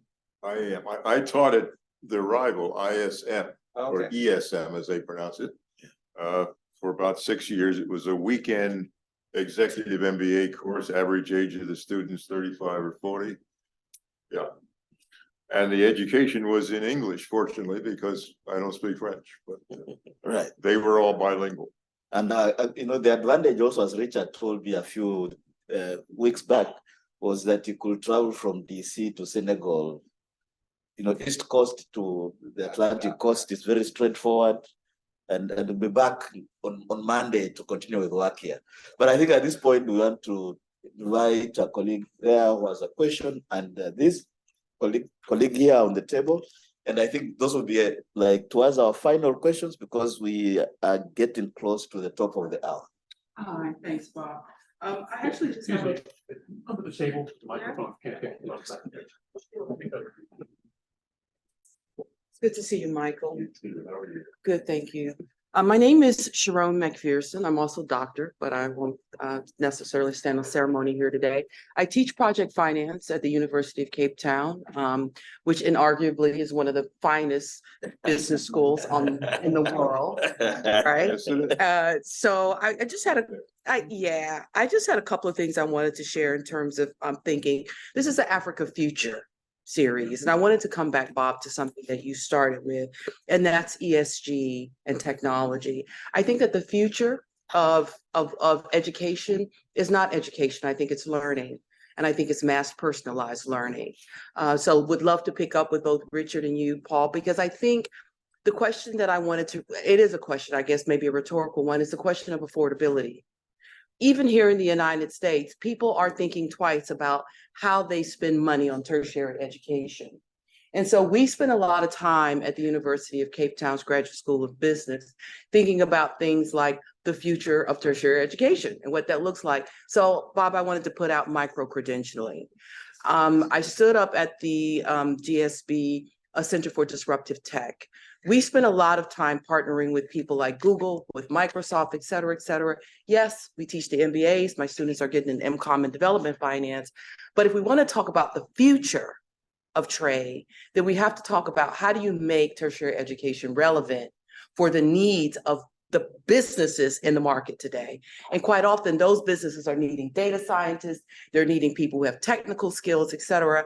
And they're increasingly questioning whether, you know, the spend on an MBA, et cetera, as well. So I just wanted to throw that out there to stir the pot. And then the last thing I just wanted to point out is that, to Michael's point, there's a youth bulge. The majority of Africans are young people. We have over 200 million people between the ages of 15 and 34. And so while we don't necessarily want to be led by the young people, we have to understand who's out there and what's the market we're trying to serve. And so we're talking about people who are digital natives. We're talking about people who are incredibly innovative. We're talking about people who are increasingly concerned about climate. And I just wanted to end on that point, because if we're going to talk about future trade, we have to be thinking about how artificial intelligence and machine learning can be leveraged to assess and to help us to risk engineer in terms of the impact of climate on the investments that we're making on the continent. So I just wanted to come back to that, because ESG is always top of mind for those of us who are, you know, serious about investing, because it's having a measurable impact on all of us already. So thanks. To all of these, I would say that if we build strong business schools, and I define that as globally accredited, because those business schools are part of a global management system, fraternity, if think of it that way, and they're going to be interchangeable with other MBAs from all other business schools. So their degree needs to be recognized around the world, not only in their local market. I would also say that your business school physically is located in what used to be a prison. Absolutely. Yep. Yeah, we're proud to have learning and justice on the ruins of what was injustice, Yeah. really, right? It's a fascinating building. Absolutely. I've been there and the Yeah. bars are still on the walls, right? Not all, Oh. but our constitutional court is as well. It's built on a former prison, right? It's a Right. former prison. No, thanks for that Sure. the comment and the exchange. I'm now essentially a timekeeper because we have 10 minutes to go. Yeah. So to you, a brief question, and then we'll go to a colleague called ZT. The other point I wanted to make was that when you create these business schools, their faculty and their leadership will be continuously adjusting to reality in the marketplace. Yeah. And they will be the ones who innovate and change and drive their schools in whatever direction makes sense. So we don't need to think it through for them. The point is to create that institution and its team, its faculty and staff and dean, and maybe board of advisors in many cases, will be always on the lookout for what they need to do to compete in the world. Thank you. Let's go to the question. Then we'll come to you on the screen. I think BT, you'll give us your full name, and we'll then move to us wrapping up. But I think the business schools people and others who like mind, we might want to have a coffee after this. Looks like our discussions was just beginning. Over to you. Thank you, Adam. Thank you, Bob. Thank you, the panel. Great and very timely discussion. Just last week in New York, also the issue of diaspora engagement on building Africa was mentioned, almost many different panels, and issue of how China was built with the diaspora was compared. And so that's definitely a very big issue that we need to, and that's really the ace in the pocket of the US in this global geostrategic competition. That's the ace in the pocket. That's what's going to make the difference. But the issue as an international lawyer I face is that the Africa, always they argue that doesn't have scale. So the issue that what Whitney mentioned, I believe on the call, that there's a bond, that could be good because always the US likes scale. And right now at this moment, you don't have that scale in Africa. So if you can somehow pool the projects, create a portfolio, have a bond that is targeted, that's very interesting concept that I had not heard of, and I think that would maybe unlock it. But my question, I guess, was related to the distinguished panelists in regards to business school, because the business school, I'm also a Georgetown alumni. So, but when I went to school in the business school was modeled on neoclassical, neoliberal model. And right now, with everything that's going on, talking about the challenges in Africa and everything, the issue is actually they're thinking about what kind of economic model to actually have, what sort of business relationship, as opposed to the issue of PPP, for example, private-public partnerships.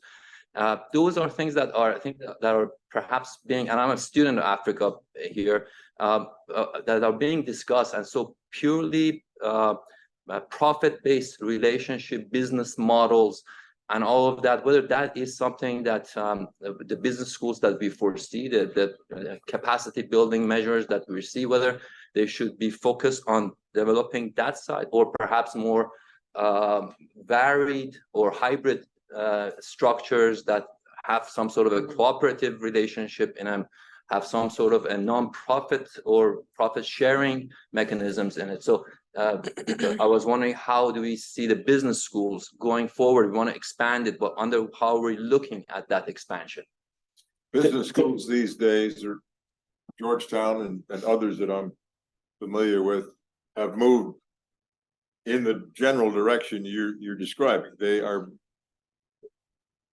broadening their concept of business's role in society, what entrepreneurs can and should do. Our students who are interested in entrepreneurship, and there are more and more of them, are thinking about all kinds of models beyond just setting up a profit maximizing business for their personal benefit. It's much broader than that. It's the idea of corporate social responsibility is a big part of the thinking, whatever label you might put on it. They are coming out and entering the business profession, the management profession, with a much broader sense of what their mission and purpose is, and what they can do in the course of their career to have an impact, positive impact. So I agree that that is the way business schools are going. I don't necessarily think it's a good thing. I think we're sort of taking it for granted that it's easy to run a profitable business, and it's not. Vast majority of businesses fail, and from an earlier stage. And running a profitable business is it's a socially good thing to do, because you're providing employment opportunities for people, you're providing goods and services that customers value. And I think we've moved too far in thinking it's a shameful thing to do, and I don't think it is. And the very thing that has supported the development of OECD countries to try to, it's like we're pulling the ladder up on these companies in Africa. Why do we want to burden them with extra costs? Why don't we want them to be able to develop the same way others have? And we've seen enormous benefits that have come from the private sector. I could cite you statistics on the development of the global economies. I was in development economics when I was in graduate school in the late 80s. It was a depressing field to be in. Today, it's completely the opposite. There's so many opportunities. There's so many things you're seeing that are happening. And I think it's largely because of the profit-seeking businesses that are out there.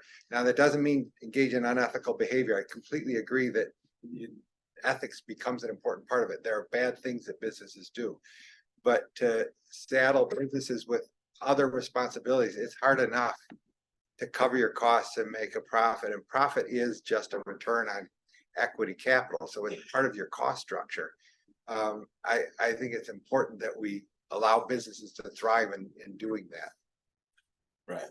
No, thanks. I think we can continue these conversations, but at this point in time, okay, I wanted us to have William just one, a half a second, if you can. Then we'll give the speakers their, opportunity for closing remarks, so that we are not accused of going by African Standard Time, which is that it's not an African discussion if it doesn't spill over. Okay, so William, half a second, yeah. You can't do it. Right. So what I've learned is, in terms of business schools and dealing with Africa, right? Trying to make investments in Africa is like, a lot of times what we're doing is we're trying to defeat external images instead of developing internal images. If I believe that Africa right now is at a great point in time where people are looking at trying to do business with Africa, and they're also trying to do business with the Black community. However, what we're trying, we have these points where we get the brakes pushed on us because we're trying to defeat the images that people have laid out for us. This is in terms of Africa and the Black community.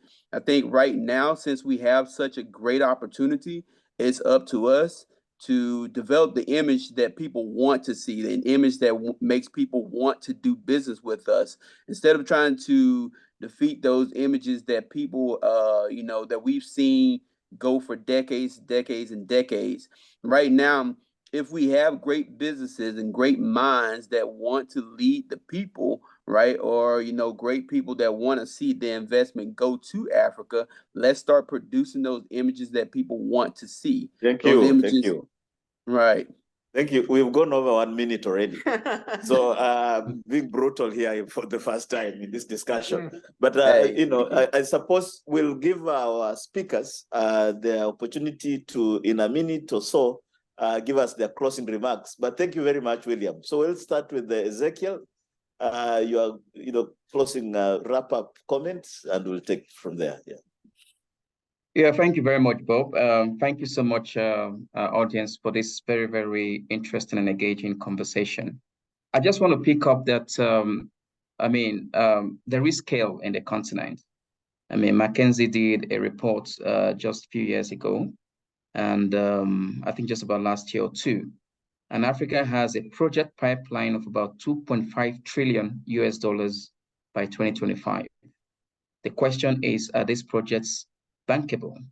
So that comes with the project preparation, developing project development and all of that to bring these transactions to market. But make no mistake, there is scale. But also, I think I agree that there's a lot of retooling that is required, particularly with the way we look at innovative financing mechanisms. So you mentioned public-private partnership. I would even add to that basket blended finance, the ability to bring concessional, non-concessional resources and creates a more affordable mix of capital, risk-sharing facilities that are well priced and that were articulated in de-risking projects, and also guarantees first losses. So there's several innovations in terms of looking at financing structures that need to come to bear. And I think even on our business school levels, these topics need to be taught even far more. I mean, the only way that Africa can transform, and even any economy whatsoever, is through private capital investment, and that relies on innovation. So I think that innovation needs to start right from the academics, but even more so, crowding in private capital, institutional capital. I mentioned is about 145 trillion asset under management globally. That money needs to find itself into actual projects development. They're currently playing at money markets where, there's need to have a big chunk of that into actual development projects. So I think I will end here. It's been a very interesting conversation, I must say, and thank you for having me. But I think there's a lot that we can do together. We're all part of the solution, and we're really looking forward to how we all plug in and make the US-Africa relationship to be actually revamped, but even more so grow in scale and in greater and at speed for that matter, because the world can't wait. Africa can't wait. The climate change is around us. That gap is about 240 billion globally, and Africa suffers the highest of climate change. So we can't wait, but we have compelling business case. We have the tools to make them work. We have the capacity to make them work, and we just need to work together. Thank you. Thank you very much, Ezekiel. You can tell that Ezekiel went to MIT for his business course, which is trying to start around that. But over to you, Michael, then Richard, then Paul, and we'll wrap up. Great. No, thank you. Thank you for the invitation. It's I'm an advocate of the continent, and I think what the NBA is doing, I hope we're able to link with sort of organizations and individuals to support our initiatives, and so that we can do vice versa. As I said, we're sort of a model sort of to look at some of the fundamental things we talked about here. The NBA is sort of just a small example, but hopefully something that is inspiring others to come and to invest on the continent and to continue to build. And it's great to sit around and know that so many brilliant minds are focused on the same sort of objective. And once again, thank you for the invitation. Thanks, Michael. I think we almost feel like we should hang on to you. You don't go back tonight, tomorrow, as you're planning to, so that you can speak to some of our students. But thanks for coming. Richard? Anybody in the audience, either in the room or in cyberspace, if you work for the US government or a major corporation or a foundation or a multilateral development organization like the World Bank or the African Development Bank, the main takeaway I propose is that it may be counterintuitive. If you're interested in reducing poverty and lifting hundreds of millions of people, invest in business schools. That is going to be one of not the only factor, but a key factor in solving Africa's persistent and chronic poverty problems. They will help drive progress in every sector of the society, the government, and the economy. So take that back. If you have the ear of Secretary Blinken at the State Department or any other member of our government leadership team, the Vice President, Kamala Harris, whose father, by the way, is an outstanding development economist. He taught at Stanford for many years in the economics department. He's from Jamaica and he's advised the government of Jamaica on economic development, financial matters. So, beating a dead horse here, but business schools have a very high potential payoff in development. Over to you, Paul. So, you know, the focus of the USBA is to encourage US businesses in working in Africa. And when I talk to multinationals, my message to them is you should want to open core businesses and figure out how to run your core businesses in Africa, because that's the market of the future. And if you can't figure out how to do it, somebody's going to, and they're going to come back and eat your lunch in the OECD market. So, you know, it's purely self-interest. It's in your interest as a company. Many of the companies we work with, most of them are local companies in Africa, but you know, to the point of this, I think it's absolutely in the interest, and I think the opportunities are huge. Thank you, colleagues. Thanks, our audience. We'll turn it over back to Adam for closing. I think we're finishing nearly at 5 minutes past 11, which is not bad for an African discussion. Okay. Please join me in thanking our speakers for a very stimulating conversation.